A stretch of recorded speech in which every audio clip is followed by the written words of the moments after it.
lumière de sa face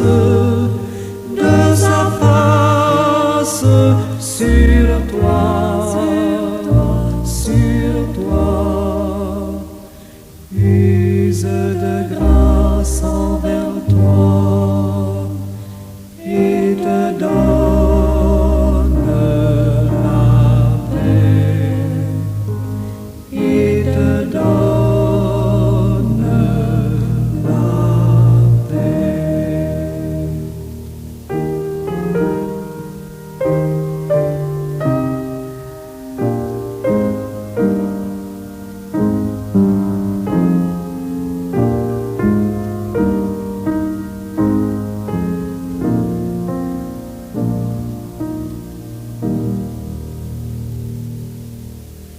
L'Éternel te bénisse, l'Éternel te bénisse et te garde, fasse lever la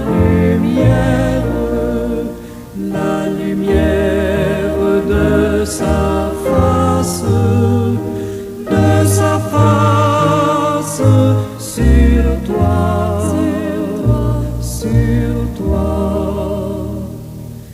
use de grâce envers toi et te donne la paix, et te donne la paix.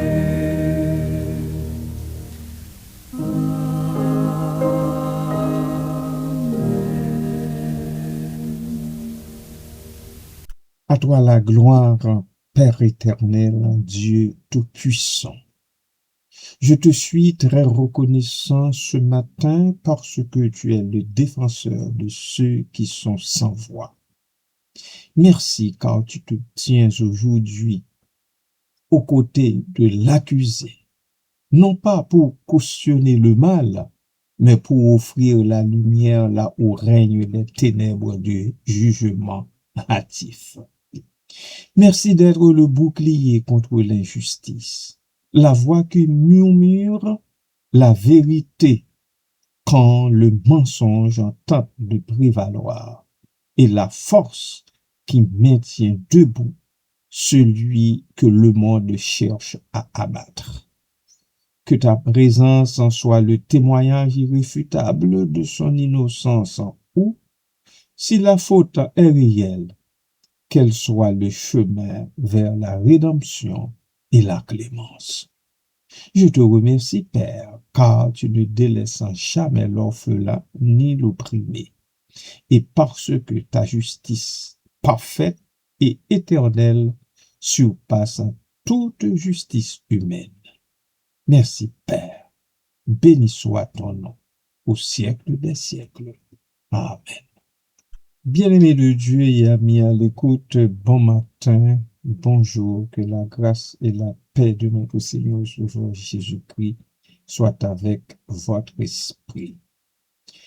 L'idée que Dieu est là parti pour l'accuser, que Dieu se tient pour l'accuser, soulève des questions profondes sur la nature de la justice, de la miséricorde et de la relation entre l'humanité et le divin. Cela suggère une exploration de cette notion sous la loupe des implications théologiques et philosophiques, en considérant les perspectives scripturaires qui soutiennent cette idée. La justice divine et la miséricorde. Dans de nombreuses traditions religieuses, Dieu est perçu comme un juge suprême et garant de la justice. Cependant, cette justice n'est pas toujours synonyme de punition. Au contraire, elle est souvent accompagnée de miséricorde. L'idée que Dieu est là parti pour l'accuser peut être comprise comme une affirmation que, même dans les moments de jugement, Dieu offre une voie de rédemption et de pardon. Amen.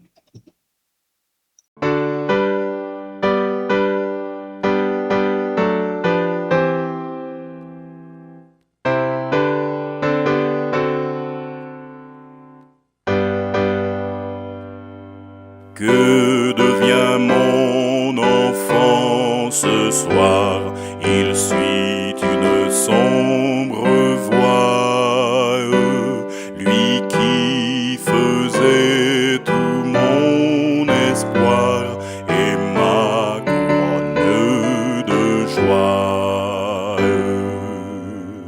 Cherchez mon enfant ce soir. Cherchez mon enfant ce soir. Mon cœur est plein, je veux le revoir. Cherchez mon enfant ce soir. Tout jeune encore, je crois le voir, lorsque fervent et sincère, il disait adieu chaque soir, son enfantine prière.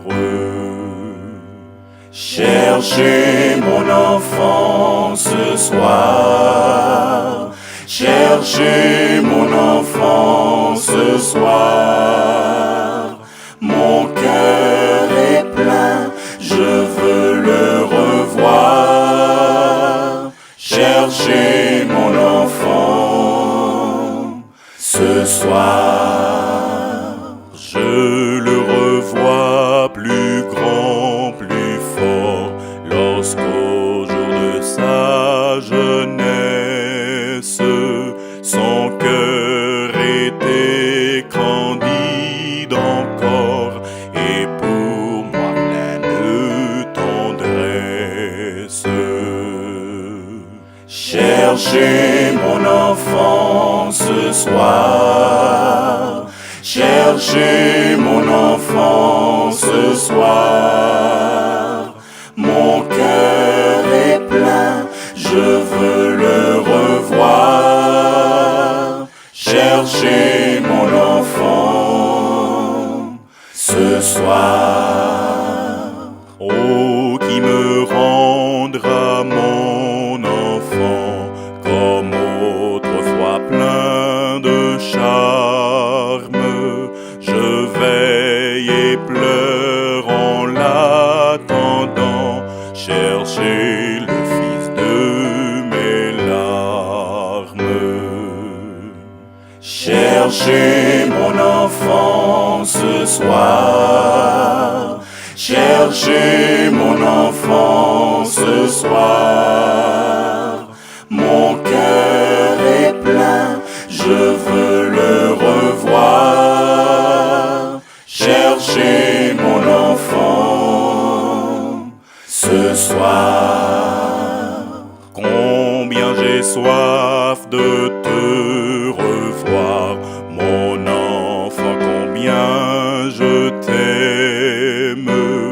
Oh, dans mes bras, reviens ce soir, entends mon appel suprême. Reviens mon enfant ce soir. Reviens mon enfant ce soir. Mon cœur est plein, je veux te revoir. Reviens mon enfant ce soir.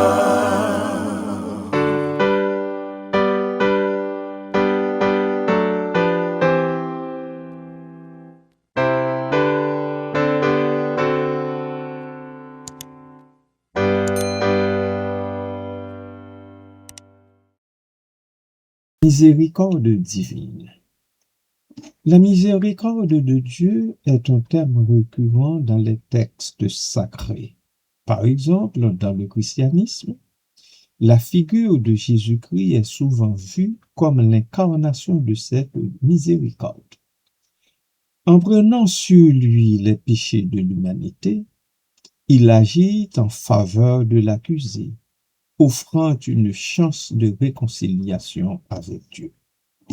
Cette perspective souligne que, même face à l'accusation, il existe une possibilité de pardon. La justice restauratrice. La notion de justice restauratrice, qui se concentre sur la répartition des torts plutôt que sur la punition, est également pertinente ici. Dans ce cadre, Dieu ne se contente pas de juger l'accusé, mais cherche à restaurer la relation entre l'humanité et le divin. Cela implique une compréhension de Dieu comme un avocat, plaidant en faveur de l'accusé et cherchant à rétablir l'harmonie. La relation entre l'accusé et Dieu. Cette relation est souvent complexe. Dans de nombreuses traditions, l'accusé est perçu comme un être faillible, en proie à des luttes morales et spirituelles. Dieu, en tant que partie pour l'accusé, est celui qui comprend ces luttes et offre un soutien. L'empathie divine. L'empathie de Dieu envers l'accusé est un aspect fondamental de cette notion. En comprenant les faiblesses humaines, Dieu peut offrir une compassion qui transcende le jugement. Cela permet à l'accusé de se sentir compris et soutenu, même dans les moments les plus sombres. Le rôle de la prière. La prière reste et demeure ce moyen par lequel l'accusé peut se tourner vers Dieu pour demander pardon et réconfort. Dans ce contexte, Dieu agit comme un conseiller, prêt à écouter et à offrir des conseils.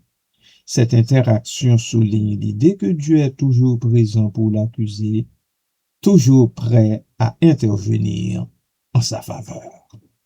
Amen.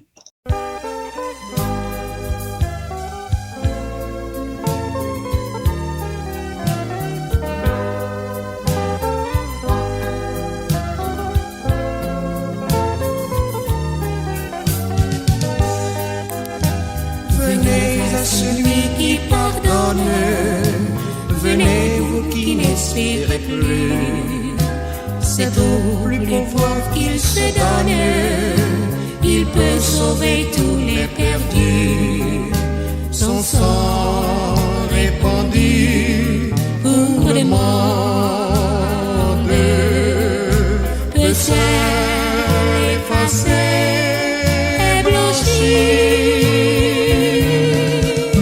ce péché que la mer profonde ne saurait laver ni couvrir.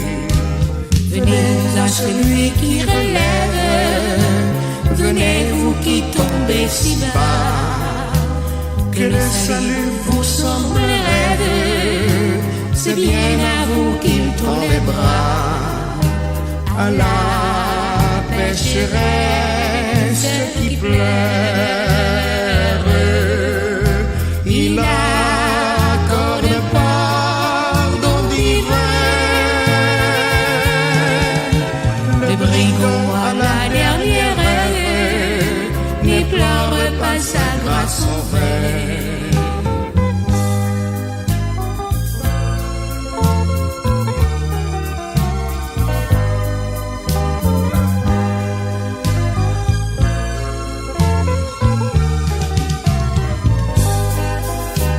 Venez à celui qui console, venez, il connaît vos douleurs, et seul par sa sainte parole, adoucir au péché les pleurs.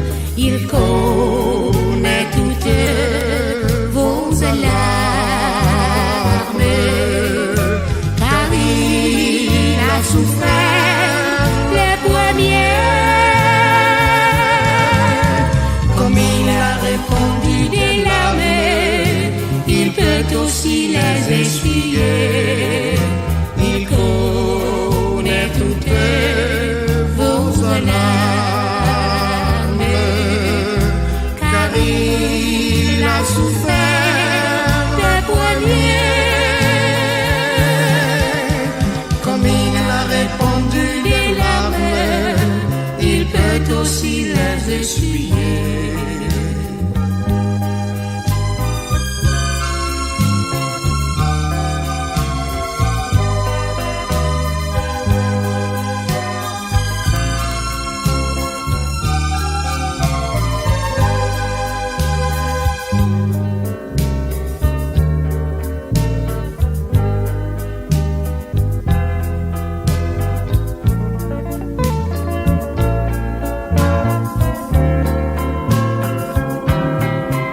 larmes, car il a souffert les premiers.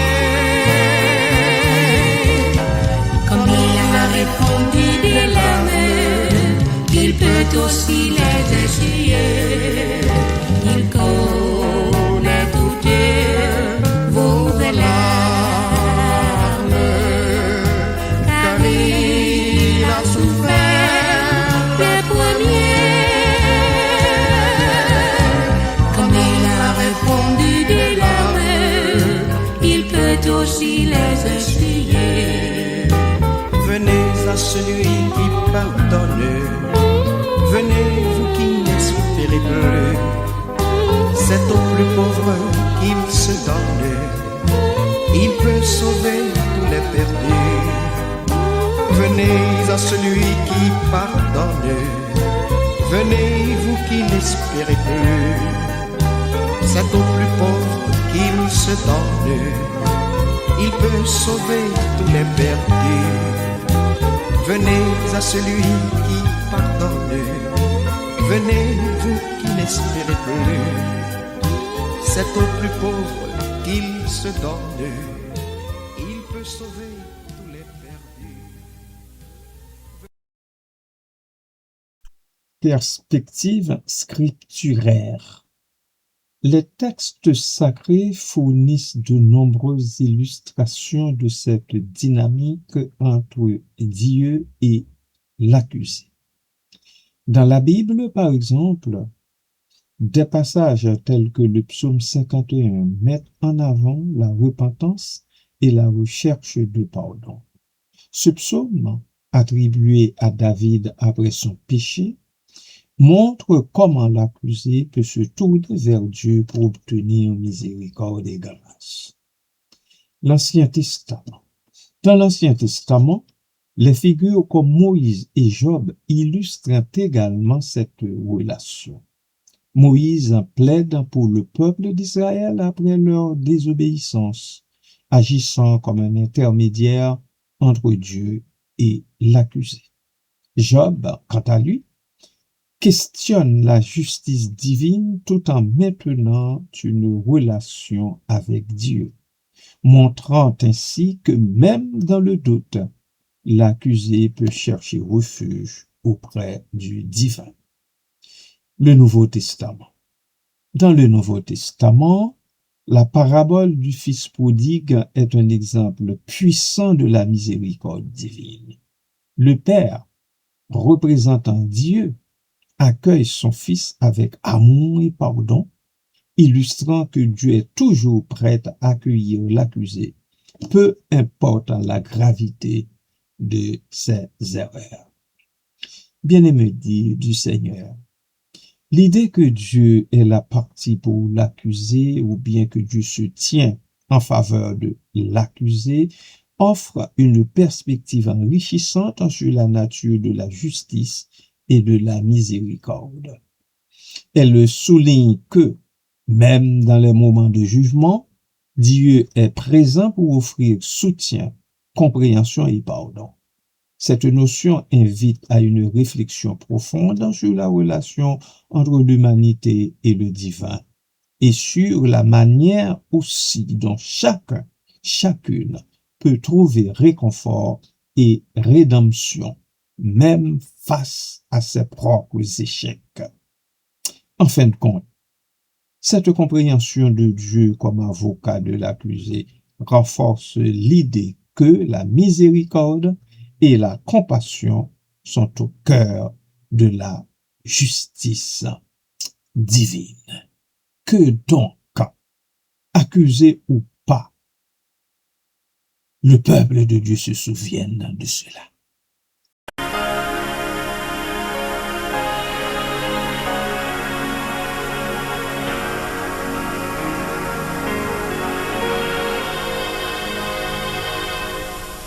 Reviens à ton Père, enfant égaré. Dis-lui ta sincère, dis-lui, j'ai péché. Toujours il pardonne à qui se repent. Pour toi l'heure sonne, c'est lui qui t'attend.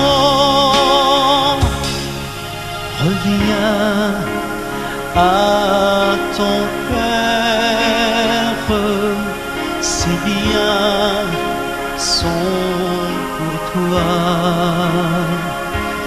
Entends sa prière, reviens sans effroi. Sa main s'est tendue vers toi maintenant. Sa voix bien connue dit viens mon enfant. Reviens à ton Père, ici tu péris. Son eau désaltère, reviens à tout prix. Offre sa grâce, sa paix pour toi. Chez lui, prends ta place, deviens fils du roi. Chez lui, prends ta place, deviens fils du roi.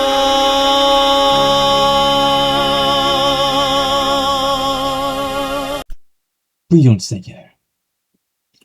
Éternel, notre Dieu, toi qui connais le poids des fautes et la fragilité du cœur, tu ne te tiens pas au-dessus de l'accusé comme un juge froid, mais tu te tiens près de lui comme une présence qui relève. Quand la honte murmure, quand la peur cherche un verdict, quand la conscience condamne, fais ta lumière en nous.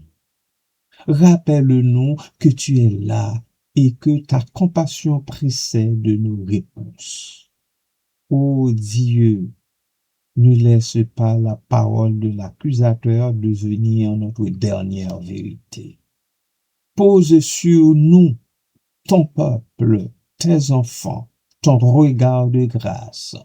Purifie ce qui en nous se brise et s'endort, et donne-nous la force de revenir vers toi. Fais de notre justice une route d'espérance. Apprends-nous à recevoir le pardon, à marcher dans la vérité et à relever ceux et celles qui sont écrasés par leurs propres pensées ou par celles des autres. Nous te prions, Seigneur, que la cause de ceux-là qui sont accusés soit entre tes mains, toi qui te tiens pour l'accuser. Merci, Seigneur Dieu Tout-Puissant. Dans le nom de Jésus, nous t'adressons cette prière. Amen.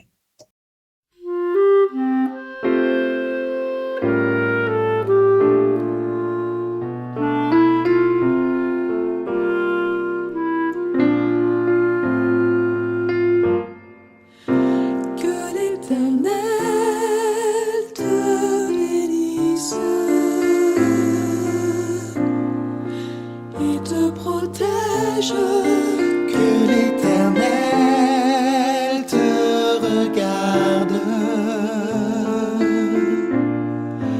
avec bonté, et qu'il te fasse grâce, et qu'il te fasse grâce, que l'Éternel veille sur toi et t'accorde la paix. Que l'Éternel te bénisse et te protège. Que l'Éternel te regarde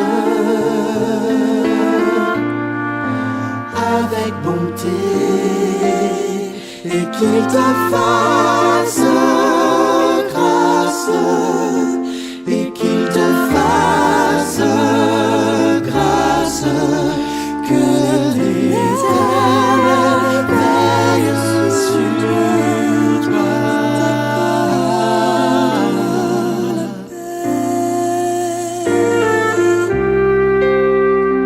Et qu'il te fasse grâce, et qu'il te fasse grâce, que l'Éternel